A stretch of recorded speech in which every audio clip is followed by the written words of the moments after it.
Welcome into the 5 Wide Podcast. Week 2 is in the books. We're going to get into a recap, some fantasy impact, and as well, we'll get into some teams, some players, and what their future outlook looks like. But I mean, most important today would be just burying the Bengals. Well, this could be their funeral, perhaps.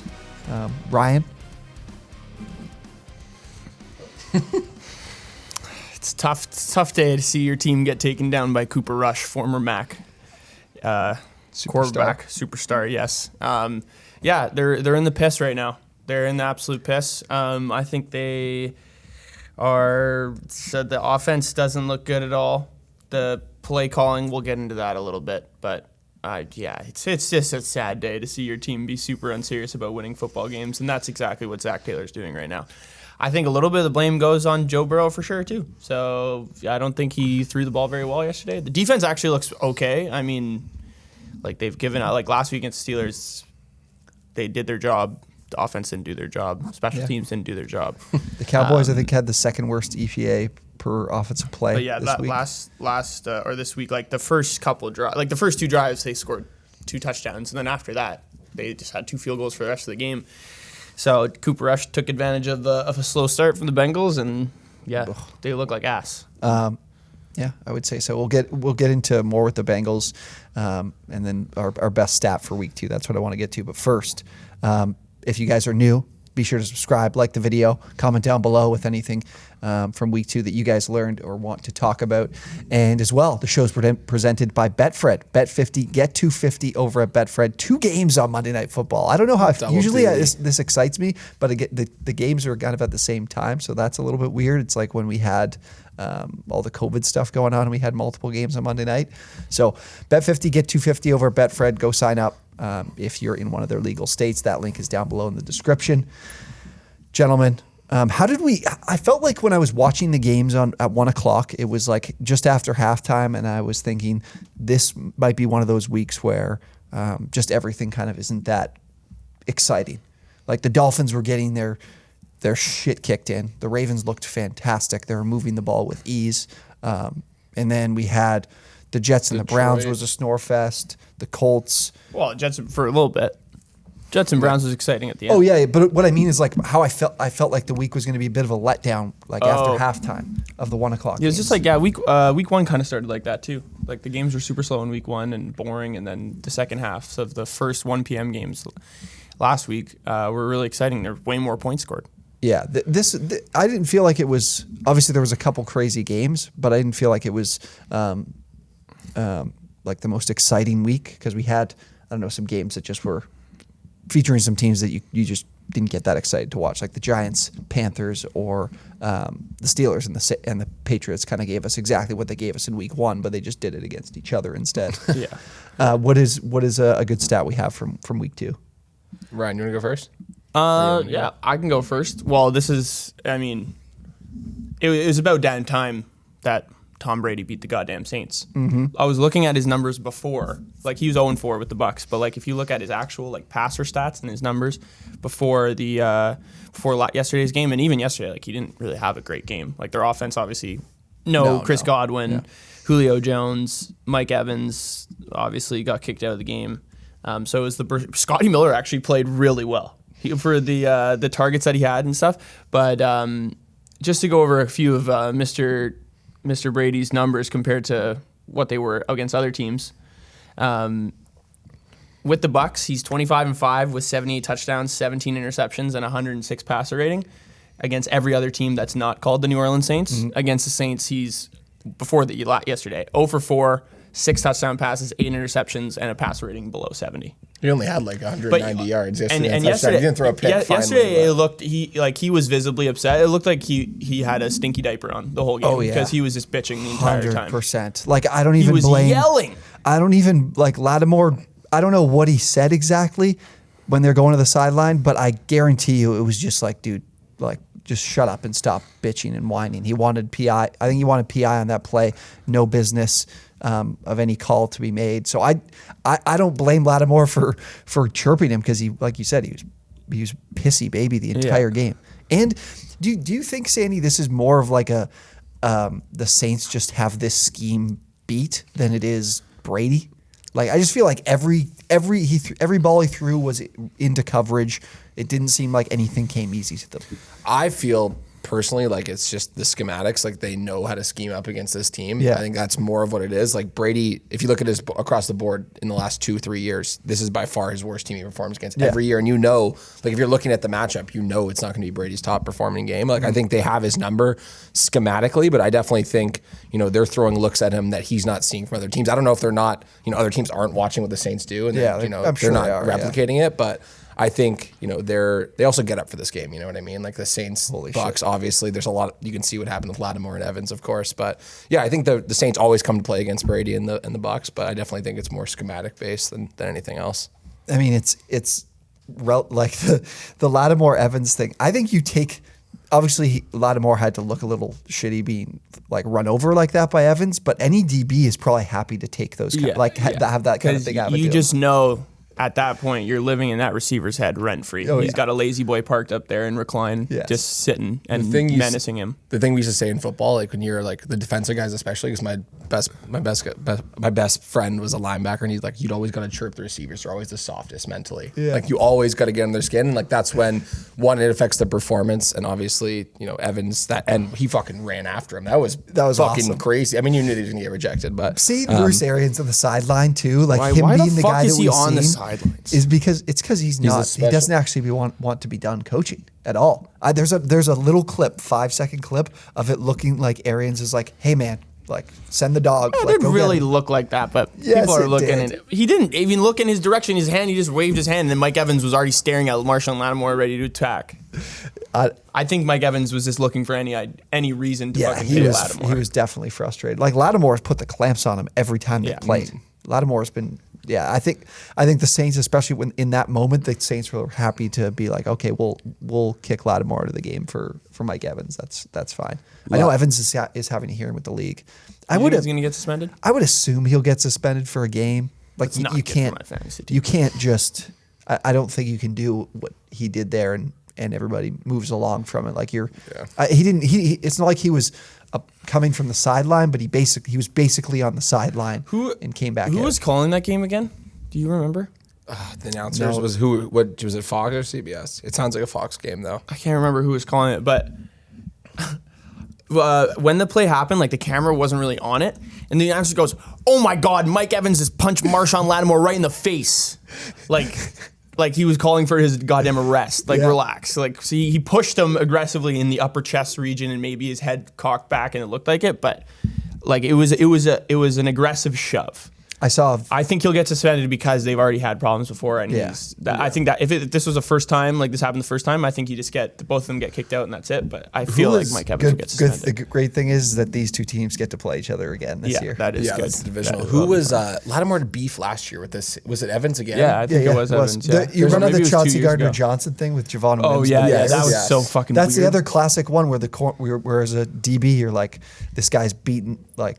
Trying to punch me in the helmet, which is hilarious. John Wims did pretty much smack him in the head that time. But like you'll take those that kind of thing because you know you're living rent free. Honestly, the DBs are the loudest mouths though. Like fucking out in practice in games, they're just the loudest barkers. Like my favorites, like when a QB cooks like a 9-ball, like a fade ball, and by like 10 yards, and he was beat, and the receiver goes incomplete. Like bro, you were burned by 5 yards. Like you're gonna get ripped in film on Monday. But that's the one thing too is that you respect about football compared to other sports that like I never played football. I played baseball and hockey, and the ability to tuck your tail between your legs when you get beat and like not talk shit and not because usually somebody makes a play on you, they'll probably tell you about it and not overreacting. Like I would be very frustrated and I would probably want to fight somebody.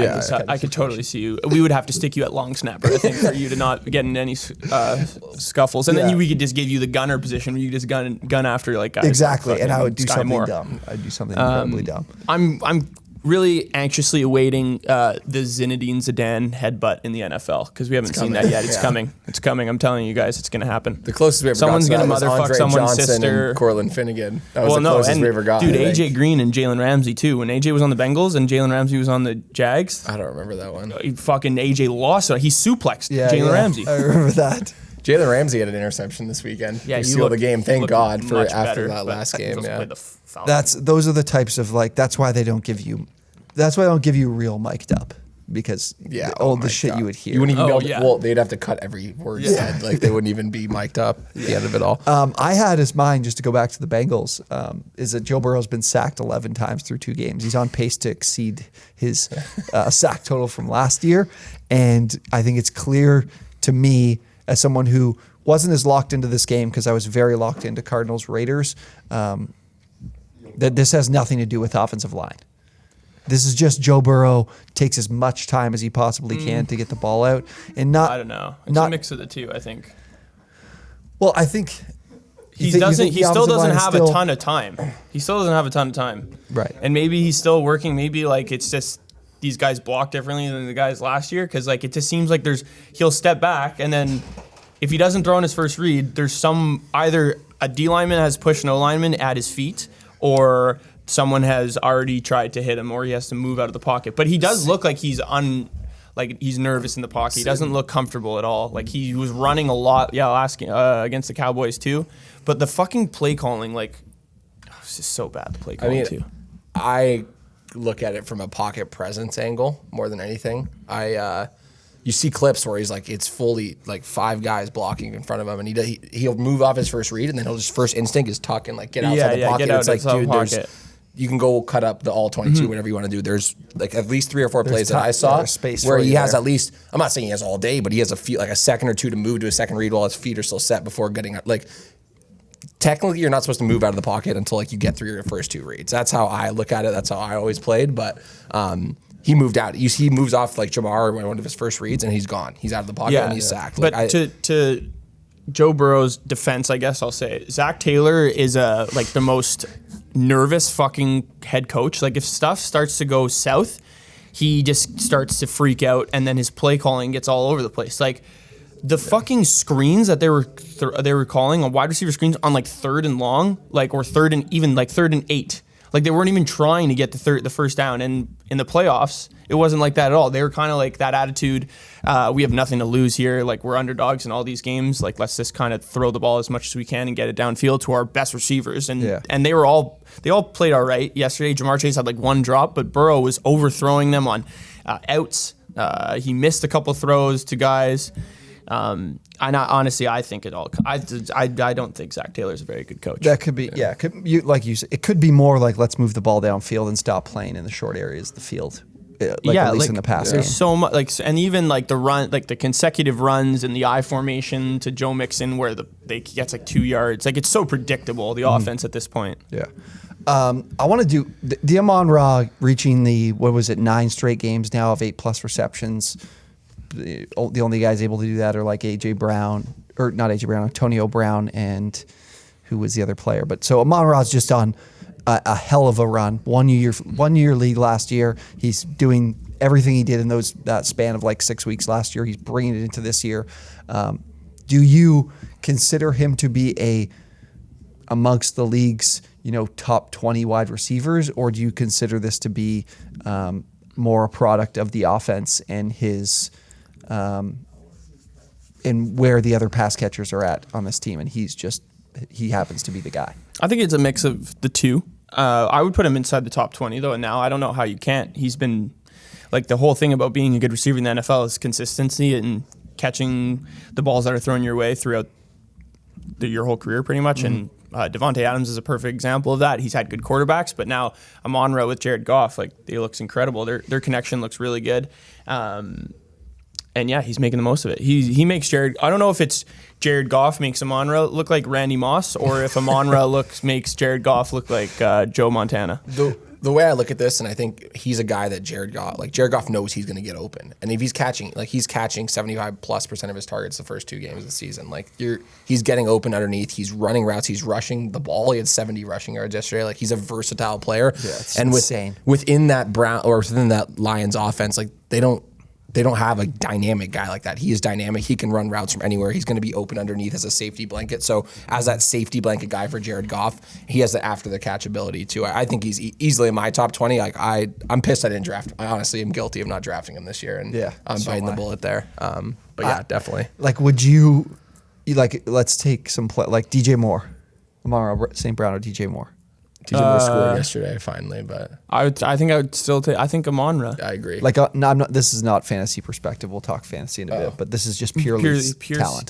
Talent for the year only or going forward, just the year. Let's just say the year because I'm going to throw it's one. hard to do. I'm taking Amon-Ra. Deontay Johnson or Amon-Ra. You give me all the QBs, the wide receivers, not great QB situation. I think I would take Deontay Johnson. I think. I don't know. Those are hard. Those are all. Yeah. Those are tough ones. Even like the bias. DJ Moore. Yeah, for sure. You're going to think of who's going to be performing the best recently, and Amon-Ra's like it's hard to ignore his last. Deontay had a decent game yesterday. Did he not? I thought. Yeah, he made a few plays. I don't know if he had that. He had 6 catches for 57 yards and a 2-point conversion. Yeah, there you go. I think he's definitely like climbing up there. He's not in terms of physical traits. They're not by no means are they off the charts. That's why people I think he ran I think his 40 time was not good. I'm pretty sure it was a 4.6. 4.6. I think it might have been worse. I think it was worse than that. I think it was a 4.8. And you were just high. That's credit to you for because people just drop. Go to player profile. I'm pretty sure his 40 time 4.51. Yeah. It was a 4.5. Yeah, 4.7. Okay. Higher than a 4.6. Yeah, you would like tight end. No, I'm telling you, I thought it. Okay, that's not as bad as I thought. But yeah, he's only 5'11". He's barely 200 pounds. Like if he doesn't have a really big. He's pretty strong, I guess, for his weight. His arms aren't super long. He is so good after the catch. Maybe I watch a decent amount of Lions football. Like he's just dynamic, and he runs very good routes better than I thought he did. Honestly, the more I've watched him the last even last end of the 5 weeks of the season last year, and then the first 2 this year. The other thing to get to is the Jets. The Jets somehow win. Unreal. Yeah, that could be another week 1 stat. The Nick Chubb going into the end zone. It's a spot where the ball was on the 7 maybe, and the first down was at the 6. Yeah, and people are like, oh, if only he dropped short. Well, he was running towards the pylon, and he had a yard to work with. Yeah, I don't think the loss goes on that. There was somebody else, or there was a part where Kareem Hunt ran out of bounds with just before the 2-minute warning that also could have given them an extra play. So I think this more just goes on the defense and obviously the special teams on the onside kick. Like, what the fuck happened with Corey Davis standing there and just walking? I don't know. There's so many blown coverages at the end of that game and the fucking Ravens game too. Yeah. Same with Tyreek Hill, was just wide open. Both those touchdowns he scored. He had 10 yards of separation between him and the closest DB to him. But it's the exact same thing. Yeah, I agree. But the one thing people are like, oh yeah, I can't believe Nick Chubb ran the end zone. How about your fucking special teams? Recover the onside kick. Yeah. Like you should never not recover an onside kick. I know a few things about not recovering onside kicks. Oh yeah, is that guy still playing in the NFL? Richard Rodgers? No, it wasn't him. He's another tight end. I'll remember his name. Yeah, I can't think of his name either. He got cut though. I think after that, Joe Flacco almost had 50 passing attempts again. Dude, this offense is starting. There's starting to be some viable fantasy options in this offense, and I'm pretty sure Corey Davis is the number 1 target. So their plays per game must be off the charts. What do you mean? You mean Garrett Wilson? Oh, Corey Davis, dude. Do you see his touchdown? Yeah. He probably is the best fantascy producer over the last 2 weeks total. Garrett Wilson is doing He's a dog.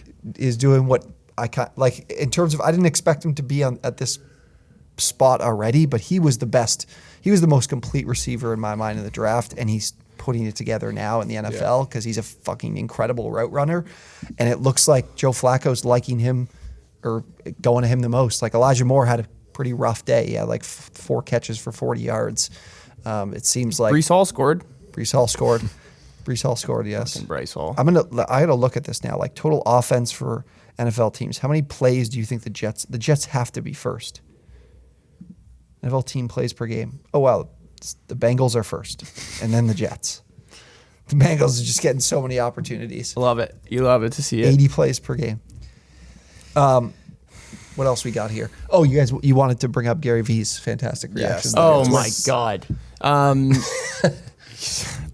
He's if you follow Gary Vee at all, I guess you would know that he's a Jets fan, but obviously, like, he comes out on this one. I'm sure people are probably blowing up his phone. If we could play the Gary Vee reaction to it, him yelling at the TV screen saying the fucking receipts, asking for people's receipts. Receipts, motherfucker, fucking receipts! As if, like, he probably... Like, did he bet the Jets? Probably not. Well, it's because of the I bet he bet the It's Jets. because of He's the a Sala betting. thing about I've got the receipts and all the media that was talking shit about me this week. No, that's fine, but it's like I think that's why he was saying it. Yes, there, yes, yeah. I don't think this is a Jets statement win by any means whatsoever. Like they got carved up by Nick Chubb on the ground. Joe Flacco's a Brown Jacoby killer. looked decent. He's a Browns killer. He's 18-3 against the Browns in his career. I mean, we could name a lot of People that are like, there's a lot of Flacco guys too. What? Oh, you said Flacco. Is that what you're talking about? That's So Joe exactly- Flacco's 18-3 You could name against the pretty much Browns. any guy in that division, like Ben. I'm just saying, like Roethlisberger. anyone who plays the Browns enough Yeah. probably has a good record. Well, maybe not. Andy Dalton's record wasn't that good against the Browns. The Bengals also Sure? sucked. Too, Yeah, I don't think it was He's that probably good. a winning record though. For Probably, sure. but Yeah. it's barely over 500. I love when the Jets win football games. It makes me happy. Yeah, I kind of like it too. I have no dog. I'm an ASC guy. I have no dog in that fight. So I like to see the little guy get a win every once in a while. And the Giants won. Jets and Giants. I told Sarah, I can't remember the last time that happened. I guess it happened last year. Yeah, there was a day but last they year don't- where I they bet on both celebrate. of them. They both won. You can't both one or celebrate both that. covered. Maybe that's just true. both covered. Yeah, I was gonna say because it didn't feel like you could. But Celebrate yesterday was the first time the Lions, Jags, and Jets all won on the same day since 2011. That's awesome. Oh, I did see that, Yeah. but somebody put in days. How many days? Oh, yeah. That's thousands of days. It makes it seem like an eternity. Yeah, when they exactly. Do it that way. The other thing here is the Packers' assistants. Let's start. This is obviously the Bears and the Broncos. Nathaniel Hackett is putting on a masterclass debauchery of head coaching performance. There's footage of the fans counting down the play clock because this team couldn't stop taking delay of game penalties. They took a 5-yard delay of game penalty to take McManus out of field goal range. The offense can't move the ball. I know Jerry Jeudy left the game with an injury, never came back.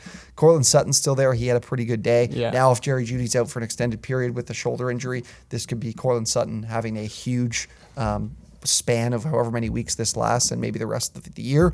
But I mean, Russ just ain't fucking cooking.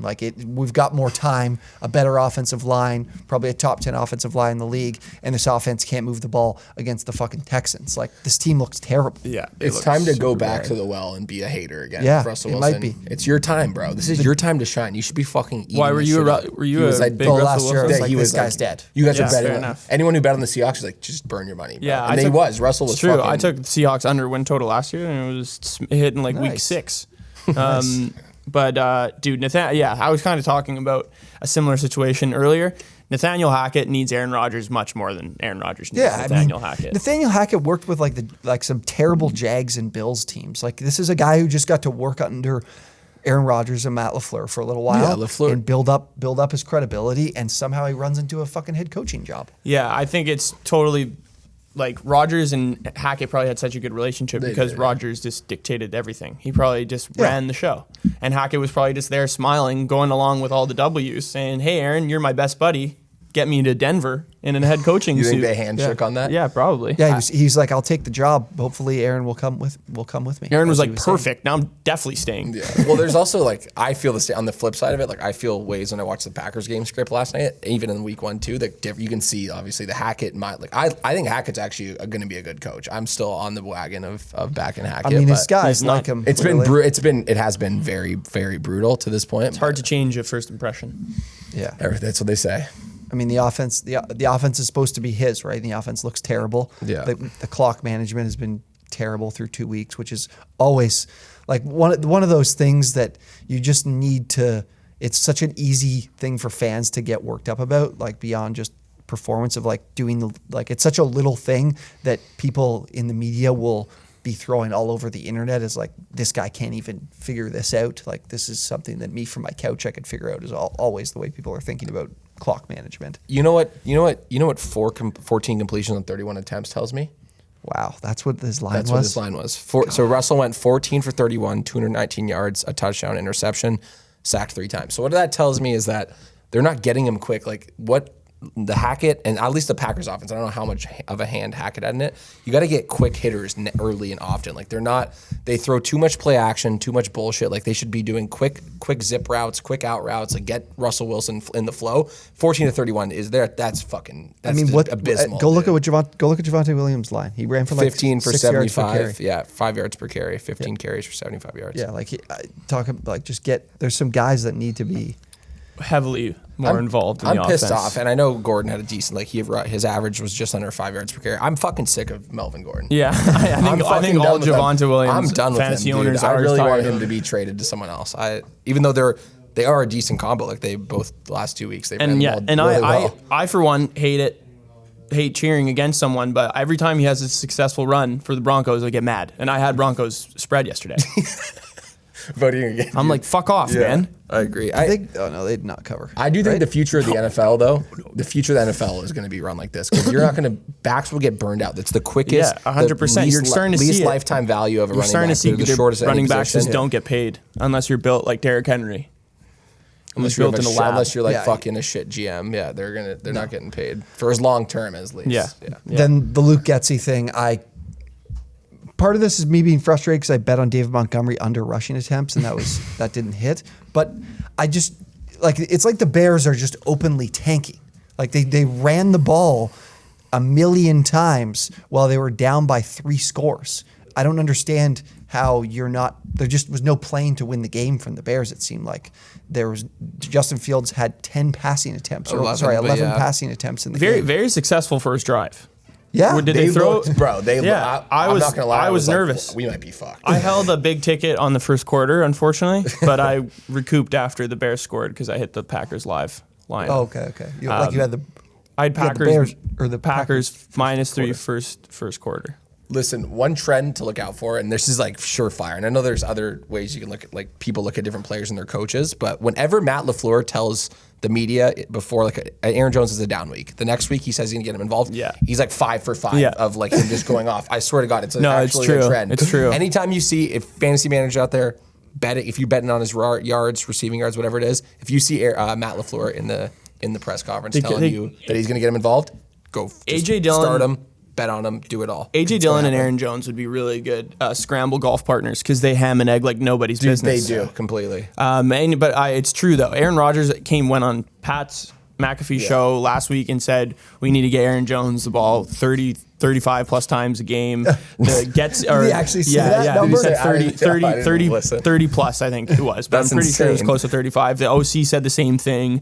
Fucking LaFleur was saying the same thing after the game. We can get Aaron more involved, but the game script kind of got fucked up because the Vikings went up early, blah, blah, blah.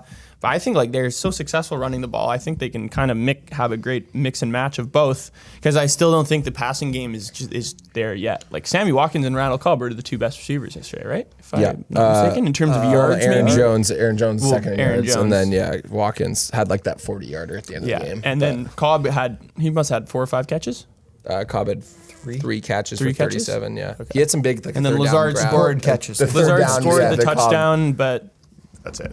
Yeah. He had 2 catches for 13 yards and a touchdown. Yeah, nothing to write home about. I don't want to go too far off guys here, but who are your top 3 or let's go top 5 running back duos, like team duos in the NFL? Oh God, top 5? Top 3.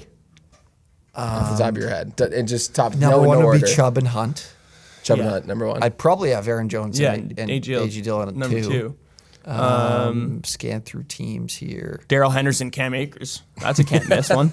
T-Mac would rather die than give him to say that out loud. Cordarrelle Patterson, Tyler Algier, another good one. I'm trying to think. I mean, those are the 1-2, I think. Like, there's not a lot of. What about Javonte and freaking Melvin Gordon? Yeah, that would probably be 3. But I would never put that in my list. I Because I, know, would never I have consider way too Melvin much pride. Gordon I have way too much pride. to do a that. man who should be getting carries, who demands targets. Yeah, he demands targets. The Dolphins backfield. Raheem Mostert and Chase Edmonds. You mean Raheem Mostert and then Raheem Chase Mostert. Edmonds way down there? Raheem somewhere else? Mostert. I think at this point, Tyler, I'm starting to think that Mike McDaniel handpicked Raheem Mostert, not Chase Edmonds. You remember he handpicked them both. Okay, handpicked One them was both. both were free agents. One just more familiar with his offense. Yeah, Raheem Mostert looked good in his touches too. So I do have Raheem Mostert. I said I'm drafting Chase Edmonds, but I also said in leagues that I can't. I do have Raheem Mostert, so I do feel good about that. But I am definitely concerned about Edmonds because I think a lot of it came down to in last week he wasn't very efficient in his touches. So McDaniel ran with Mostert on pretty much every drive. I think Edmonds maybe got one drive, and then obviously spelled him on third down and whatnot a little bit. Even Mostert was still out there on some third downs too. So, Mostert's got to stay healthy, which he's never been able to do. But it definitely looks like Mostert has the leg up, and I would be excited about that. I'm declaring Chase Edmonds' fantasy season as dead right now. I'm not jumping ship. I'm going to rule it as inconsistent. I don't think I can ever. I can't get behind a back for whatever reason. His name, Chase Edmonds, it doesn't sound like a starting running back. He doesn't sound like a guy that I would have on my roster as the starting running back for a team. When's the last time? Give me guys whose names sound like running backs. Adrian Peterson, Derrick Henry. Chase Edmonds sounds like he could be playing wide receiver for like Montana State College. He sounds like a slot receiver, honestly. A white guy playing for Montana State College. Danny Amendola, Wes Welker-esque. Chase Edmonds, not. And when's the last time there's been a starting running back in the NFL from Fordham University? It's like the most poor. I couldn't even name you an NFL. I'm sure there's a bunch of them. I have no idea. How about what does...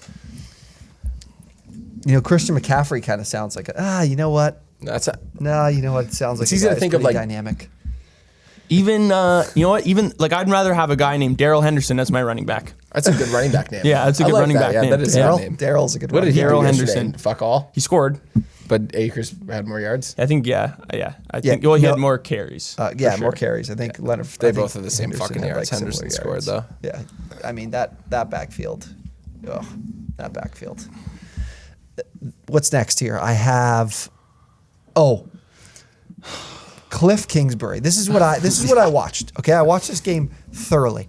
Every time the fucking camera scans to Cliff Kingsbury, this is what he was doing, guys. No, and he stands like this with his hand here and is on the list on the paper, holding the paper like this, and he never says a word. No, he just licks his lips. He never says a word. He just licks his Just lips, stand man. there. Bozo. He's a poser. Bozo the He's fucking a fucking clown. poser. That guy, this is the play call. I don't know, Kyler. Just run around and throw a TD. Yeah. Would you? The last series was a full example of that. Yes. The last, when they were inside. He got the chance to call 4 plays inside of 8 the plays. 3. Four inside of the 3 to score, and they couldn't score. And did he run in the touchdown or run in the 2-point? The 2-point. He ran the 2-point. He ran the 2-point. I just watched it. It was fucking bananas. That shit was crazy. But ran all over the place. No, he didn't. I thought he ran in for a touchdown. No, he ran the touchdown and threw the 2-point to AJ Green. Yes, correct. Yeah, but both times running all over the place to make the plays. And honestly, I thought Kyler throughout the entire game just looked completely fucking miserable. They would scan him on the sidelines. Cliff would be nowhere in sight. Some guy coming over and put his hand on his shoulder, and Kyler's just shaking his head. It's because he's pissed he can't run the COD beta, bro, during the game. Yeah, just dropped. Yeah, they probably whoever they took his Xbox lives away. With them, probably as took of Thursday. The Xbox. So I think Hunter Renfro's fumble. I know they came back, so maybe regardless, but that could have saved Cliff Kingsbury's job because this team was getting throttled in the first half. The Raiders were moving the ball with ease. Their offense was doing absolutely nothing. And then Kyler Murray pulls off. Like, I'm not putting any of that credit on the comeback to Cliff in my mind. No, it's purely on the fact that Kyler Murray is an athletic specimen. That shit was crazy. And Hunter Renfrow obviously just like back-to-back fumbles where he almost loses it, and then that one too. It's like he's not helping himself in any sort of bad. Because the word in terms of the depth chart. He actually had a pretty good he got targeted a hell of a lot more than he did in week 1. Yeah, definitely. I think you have a vendetta against the NFC West coaches. Like last year it was Shanahan, this year it's Kingsbury. I don't really like. I think Pete Carroll. Kingsbury's You're not a Pete Carroll guy. I was less against Kingsbury, but now as I just watch this, as we're into what is this year 4 for him? Yeah, something like that. I was watching this offense evolve. I know he's missing DeAndre Hopkins, but I still think that Marquise Brown, Zach Ertz is still a decent duo to work with, especially when you're Kyler Murray, man. Yeah, I've been out on Cliff Kingsbury. I think even before I knew I was out on him, if you know what I mean. Like and I say down. this because when I used to think about him when he first became the coach of the Cardinals, all I could see in my head was Ken Wisenhunt. That's it. Ken Wisenhunt, he coached for the Cardinals for a bit and then coached other places. Yeah. I still to this day will still How does kind that of get- mistake and call him Ken Wisenhunt instead of Cliff Kingsbury because it Cliff Ken Kingsbury is Wisenhunt? unserious. They don't look alike. No, do the same letter starts their name. So Okay. Yeah, I was like, wait, do they run like a similar Getting scheme Cliff. or like what was? Getting Cliff. Yeah, no. So I think I know the Cardinals get out of there with a win. They look and a the little- Raiders have to feel terrible about losing that game. Like You're loving absolutely that, though. terrible. That feels great for a Chargers fan. But man, that team was the Cardinals look not good in Yes. my mind. Anything else we want to get to from the week 2 recap? Are people gonna did we not touch enough Well, on the Colts? Just the absolutely- Raiders. Or the Dolphins and flopping. Ravens, maybe. We didn't really talk about that game. Oh yeah, did we didn't really talk about that game. That's fair. The Ravens offense looks great. And I just cannot believe that the defense. Imagine when they get a running back too. Yeah, They don't have a running back They right do now. not. No, Kenyon Drake Drake, sucks. Mike Davis, Justice Hill, too. all had Justice Hill touches. actually looked all right in Yeah. the limited time that he got. But Rashad Bateman looked great. Andrews was in his bag yesterday again. Here's Yeah. what shocks me. I saw this stat this morning. The Ravens are dropping back at the highest rate in neutral game scripts.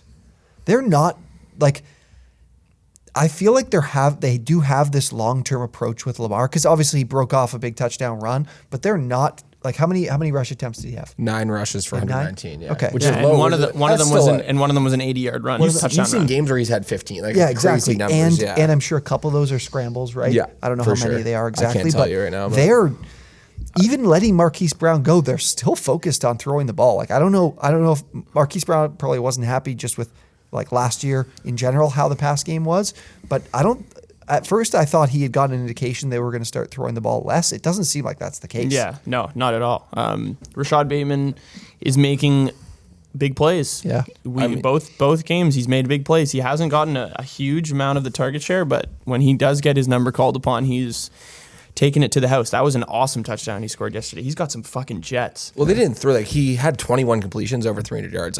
Every receiver as long as couch was over 25 yards, the top 4 or 5 guys. Yeah, So he's they are making he's making explosive big time plays. throws.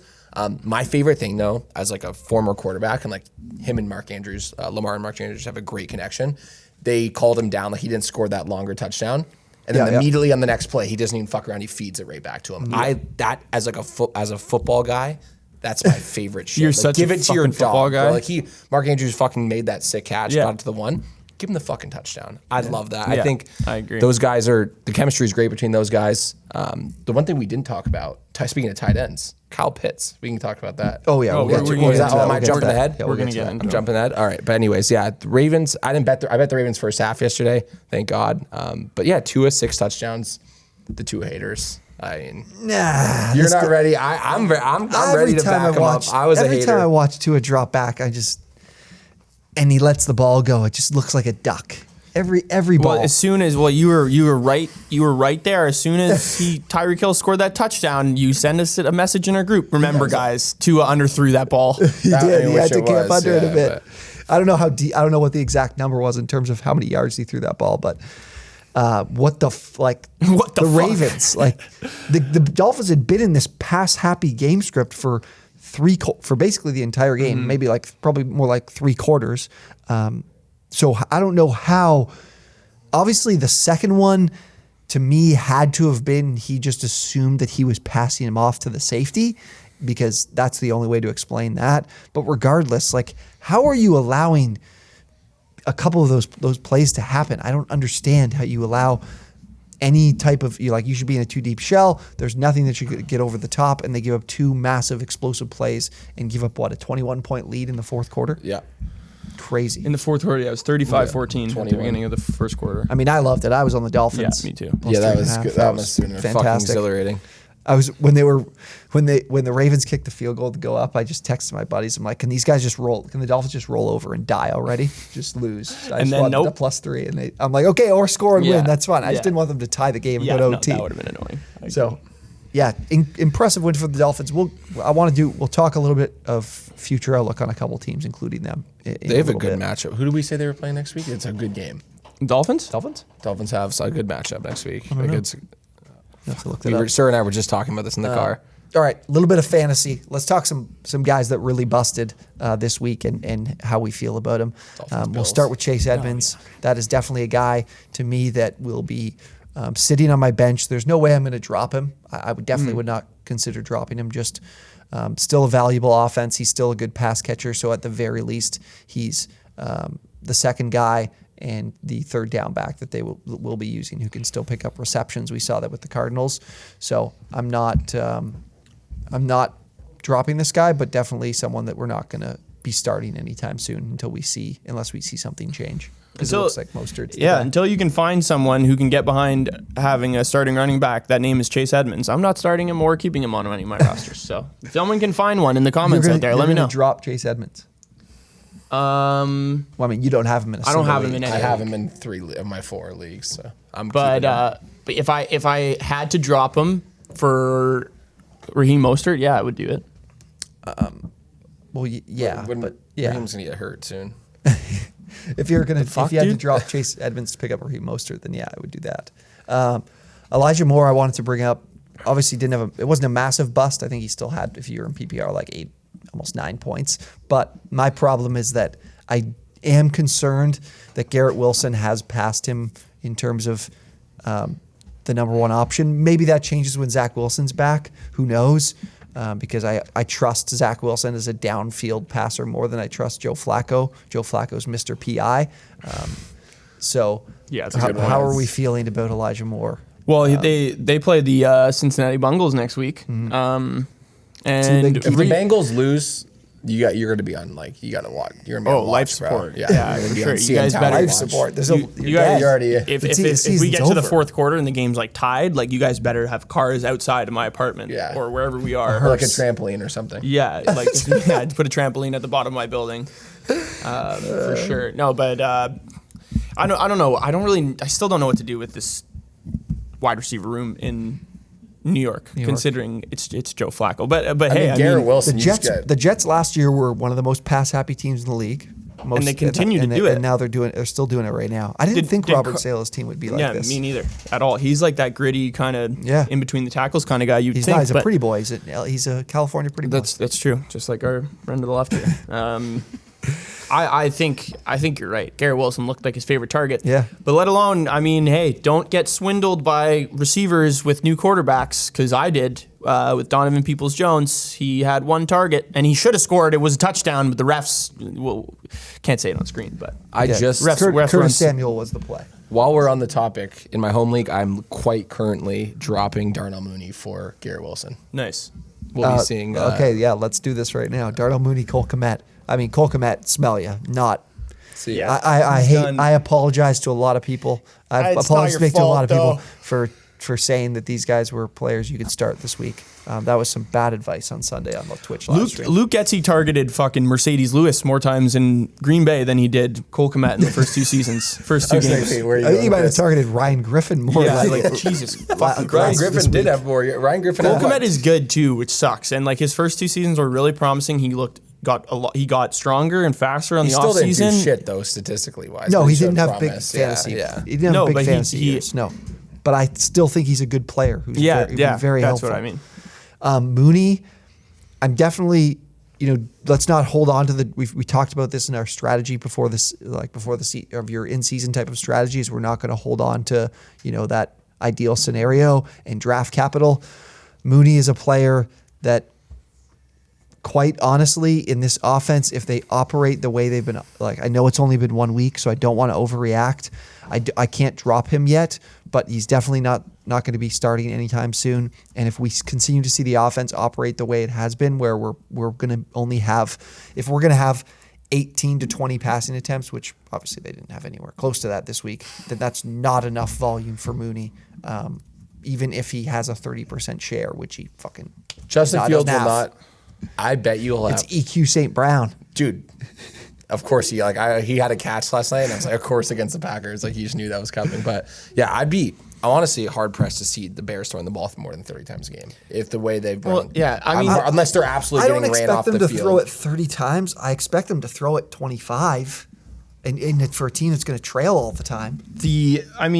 I know it's a completely new coaching regime now, but like we should have. I don't know why we fucking thought Darnell Mooney was going to just get all these targets and be super good with how Allen Robinson's career went in Chicago when there wasn't a very viable option at quarterback. But Darnell Mooney had like 130 targets last year. Okay, but that should even, like, I would still think the fact that Allen Robinson, when he was healthy, he was getting a ton of targets. But see, now this is how it's going to be. But he wasn't good. He was never a very good. Everyone thought had the same outlook, like he was going to be a good.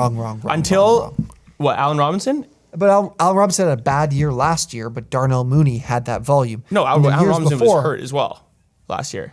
Right, but I'm saying also, Darnell like, Mooney threw in the had a good year, had the volume. Yeah, sure. So there was a guy, and then the years before, Allen Robinson was a great fantasy player. No, he wasn't. He was. Everyone. Yes, he was. Every year, everyone thought he was going to be really good I'll fantasy be the player, but he never. independent He fact was. checker here. There was a reason why he was like a 3rd round pick. I think it was more when they still had. I think when Alshon Jeffrey was there, and before this whole overall. Go to sleeper, Sandy, and just pull up Allen Robinson.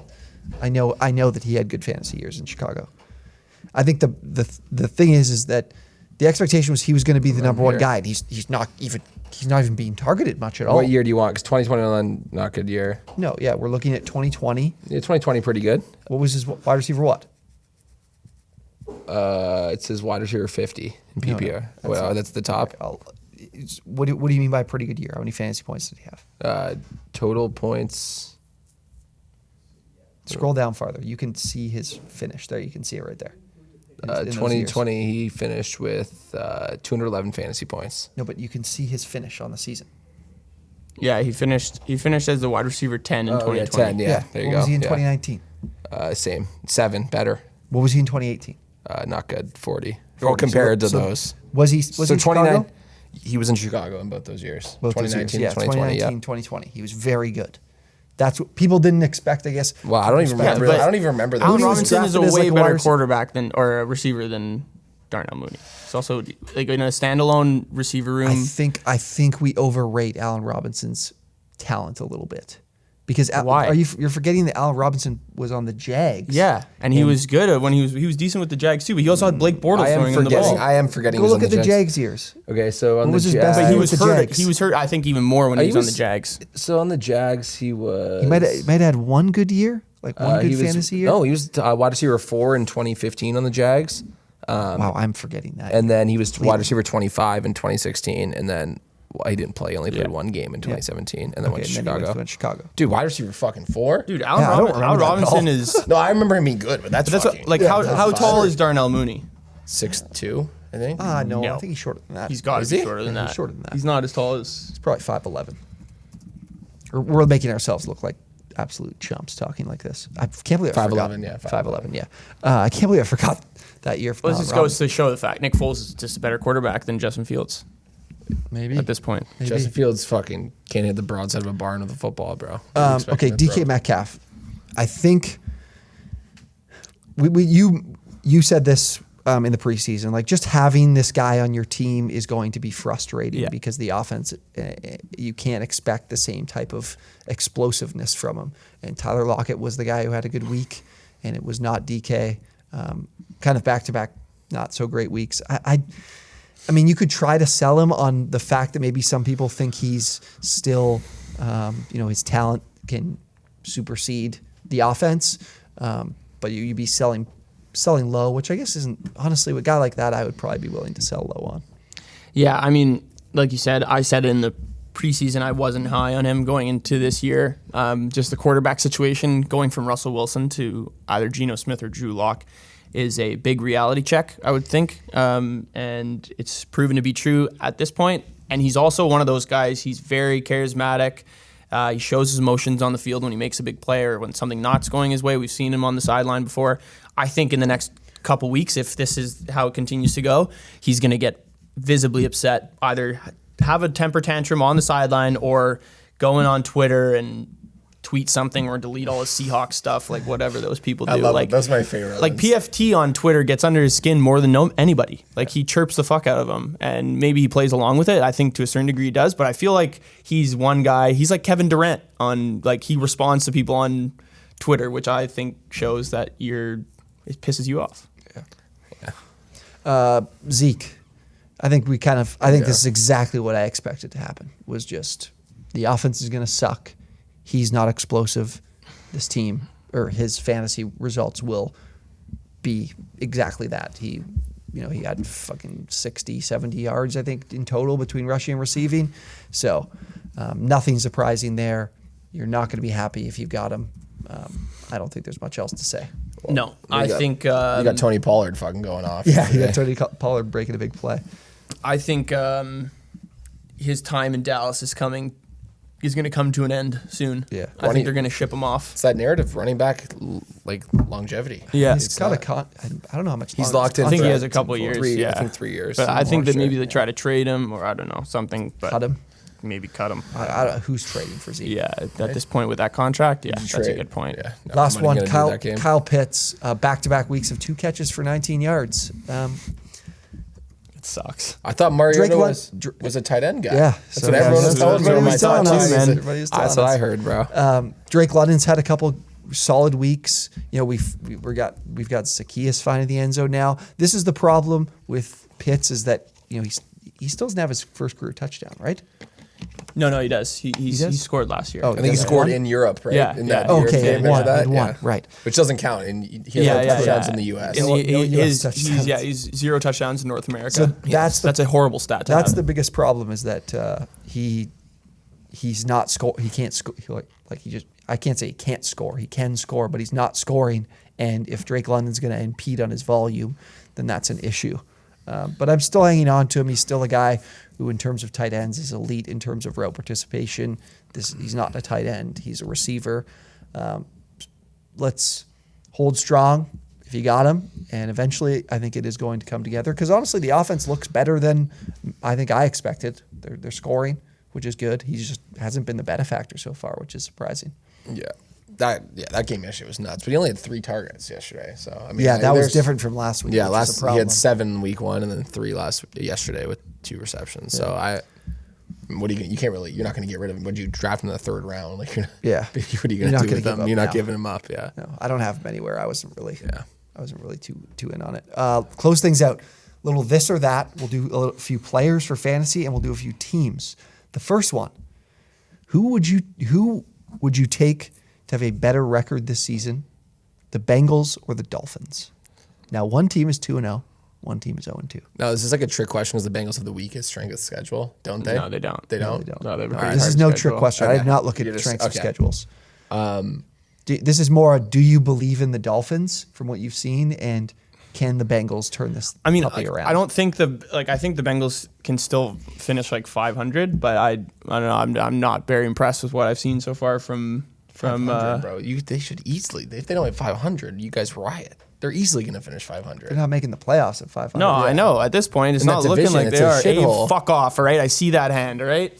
But Bro, if they don't go I think 500. I think at this point, the Dolphins, I guess. I was a huge hater of the Dolphins because I think Tua is not very good, and I think Tyreek's also not great. But they've both proven me wrong. So, I would probably go. like, you think the Bengals can finish with two of the games that they should have won, they've lost, and now they're gonna have after they play the Jets, and then after that through the middle of the season they have a tough schedule. But maybe that's when Joe will start firing.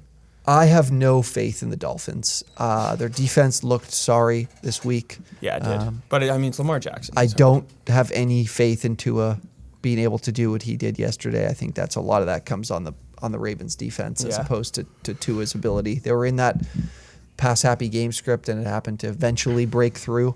I don't have any trust in the Dolphins, so I will take the Bengals. I'm going to take the Bengals as well, based on the fact I bet the Ravens. I'm not a huge Tua guy either. I do have him in a fantasy league, in our internal league, but I think they're going to fuck up. They're going to find a way. Like the Bills are going to win that division. Yeah. And then like the Patriots, you never know with the Patriots, right? I think they can find a way to sneak their way in somehow because that fucking. Well, the thing coach is, the always Dolphins finds have a already way. beat them, right? True, but we'll see. The Dolphins got to pair it together, and they've won 2 games. You can't get. I don't like getting too high on teams, and I don't like getting too low on teams. So this is a great example where one high, one low. I'm just gonna take the Bengals, who I believe have they're a better team. Joe Burrow, I trust more than Tua, so I'll just back the Bengals here. All right, fair enough. next one here. Colts or Raiders? Who finishes the season with a better record? Both 0-2, right? Both are 0-2. Well, no, the Colts are 0-1-1. Yeah, correct. Feels yeah. Both have 0 True, wins. I did should not have think of that when I rephrased put that in here. Forgot they're not 0-2. Oh, this is a hard one too. I'm gonna go with the Colts here. Yeah, I'm gonna go with the Colts just because, like, did Shaq Leonard or Darius Leonard play this week? No, he didn't play this Yeah, week. I think their defense is gonna get better. I don't think the Raiders' defense is gonna get better. That's why. And Matt Ryan also played without I'm Michael Pittman, division, without too. Alec Pierce. The division's just way fucking harder. Who is he throwing the ball to yesterday? Seriously, Paris Campbell, Mo Alley Cox, Jack No, Paris Doyle. Campbell Ashton didn't Doolin. have a catch. No, exactly. Yeah. Ashton Doolin. Ashton Doolin. Like, give me a fucking. No, he had a good game, Doolin. He had a good game, Yeah, yeah. sneaky. I put him in some DFS yesterday. So I would go Raiders. I'm actually pleasantly surprised with how their defense is playing, and I think McDaniels is putting on a show in terms of offensive play calling. I know they lost yesterday, and the offense really stalled in the second half. The Raiders are going to be a tough team to play this year, and I like I said, I like McDaniels. I didn't believe in their defense, but they're playing really well. Like Mason Crosby. Who did they? Damn it! Who was the other guy they have on the other end that they signed? They let Ngakoue go. Who is it? What are you talking about, the Colts? The Raiders. The Colts side of things, they literally just had the two teams in their division that are pass rusher they let go. They let Ngakoue go. Who they brought some? Chris Jones, right? No, not Chandler Jones. Oh, Chandler Jones. Wasn't Jones. Chandler Jones? I think it is. I think that's who it is. But the Colts, on the other hand, just had the two cakewalks in the division and are walking away 0-1-1. We thought this division was easy for them, but they're already 0-1-1 in that division, so that raises a lot of red flags for me. I think Matt Ryan looks to be significantly over the hill. Like maybe just acquiring a guy who was MVP 18 years ago isn't the move in terms of maybe Carson Wentz is just better than Matt Ryan. Maybe. I don't know. I still think a huge factor of that game is not having your targets, and like think about how often you think in training camp has Matt Ryan threw the ball to like Ashton Doolin and Paris Campbell, considering they're like the 3 and 4 guys. But we expected this team to ride their running game too. That's the thing too. That was an odd game script that they kind of went off of and didn't work. So which one are you taking? They also always struggle. I took the against Colts Jets. here. I took the Colts. I just think the they're the easier path in terms of win. If we're going just off win loss, the division is tough. Exactly. They'll be able to get one on the Jags. They'll be able to get one on the Texans eventually. I hope so. But the Raiders still have to go. They haven't played the Chiefs yet once. They've played the Chargers, sure. Yep. They're probably going to get the Broncos when they're in probably a little bit better form. Yep. It's true. Broncos full fade though. I'm all for those guys. Now two bad. Let's go to some players. So we'll do a little fantasy. Who'd you rather have, Raheem Mostert or Jeff Wilson? Two guys that are in pretty similar situations. I think I'd go Raheem Mostert.